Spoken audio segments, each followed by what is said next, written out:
Hi guys! So this is gonna be my first ever vlog. Nandito ako sa bahay ng friend ko. Binigyan niya kasi ako ng susi para anytime pwede akong pumunta dito kahit na wala siya. So right now, kasama ko si Love sa bahay niya. Wala pa siya, inantay namin siya.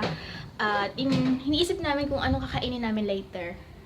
It's either magpapadeliver kami or nagtitingin namin ng mga pagkain niya sa ref. So let's check kung ano yung mga laman ng ref niya. Okay? So, Tignan mo sardinas, expired na ata ito. alin? Sorry. Expired na. Hindi ko alam kung paano i-ano. Mag-ano ka nung yung Adobe Pro, ay X Pro. Hindi yung ginagamit nila Erwan. Tapos i-edit. So, ganito yung bahay ni friend. What's that, Mom? Explain. Charot. So, ayan yung mga kinakain niya. Oh my God, may tandway eyes. So, alam na bis. Anyway, marami siyang pagkain. Marami siyang banana chips. Banana chips.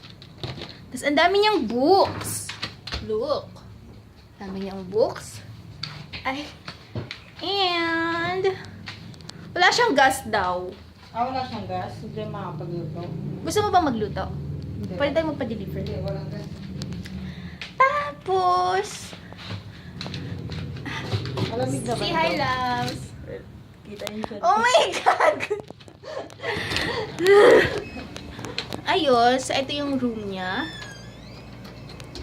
So, feel at home talaga kami dito pag pupunta kami dito. Ganun kabait si Mom. Mom ang tawag ko sa kanya. So, hi Mom! Please come home. Bilisan mo. And, yun lang.